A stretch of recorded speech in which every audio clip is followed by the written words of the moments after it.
So what's up mga lods, for today's video mga lodi, panibagong tips na naman. Paano natin malalaman kapag may checkpoint sa unahan. So kahit walang billboard mga lodi, so paano natin malalaman kung may checkpoint? So mabilis lang po yan na tips mga lodi, no? So dumaan kayo dito sa gilid.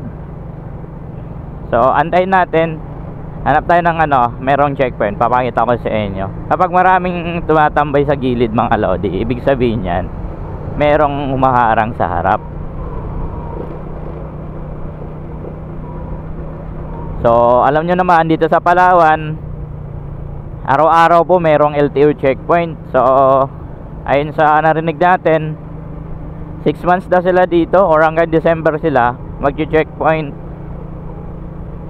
So talagang salang-sala na yung mga sasakyan dito sa puerto. So hindi lang yan sa puerto mga lodi, no? Buong Palawan yung checkpoint yan. So galing silang Coron, ngayon dito naman sila sa Puerto Princesa City. So ayan, kung napapansin nyo, maraming sasakyan sa gilid. So kunwaring tumatabi lang mga lodi. So grabe mga checkpoint dito ngayon mga lodi.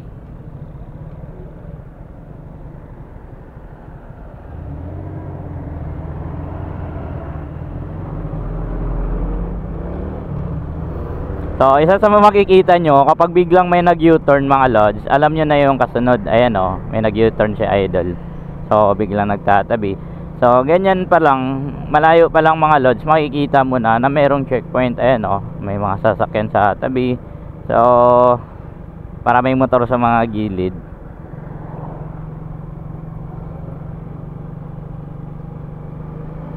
So yun, ganun lang yung natin, mindset. Kailangan kapag wala kang pag wala kang lisensya at may violation ka na sa papel, so malayo pa lang dapat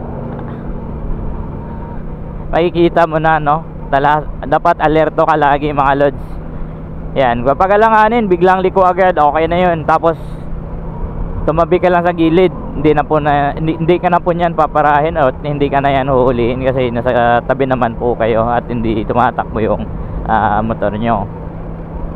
So ganun lang kasimple mga lodi, para hindi kayo mabulaga. Kailangan mapagmasid lang tayo, mapagmasid lang sa malayo. Tingin lang tayo ng 50 meters dapat 15 meters dapat.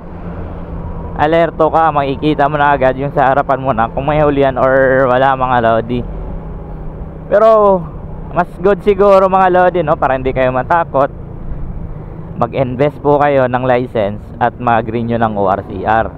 Sabay nyo na rin yung half face or full face helmet na sinasabi nilang standard helmet mga lods.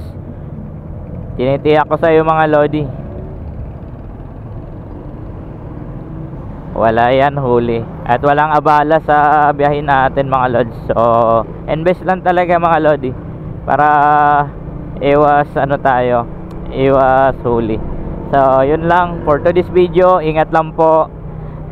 May panibago naman tayong tips kung paano natin malalaman kung may checkpoint sa unahan. So ayan, isa sa mga palatandaan, maraming bumabalik at maraming mga motorista sa gilid.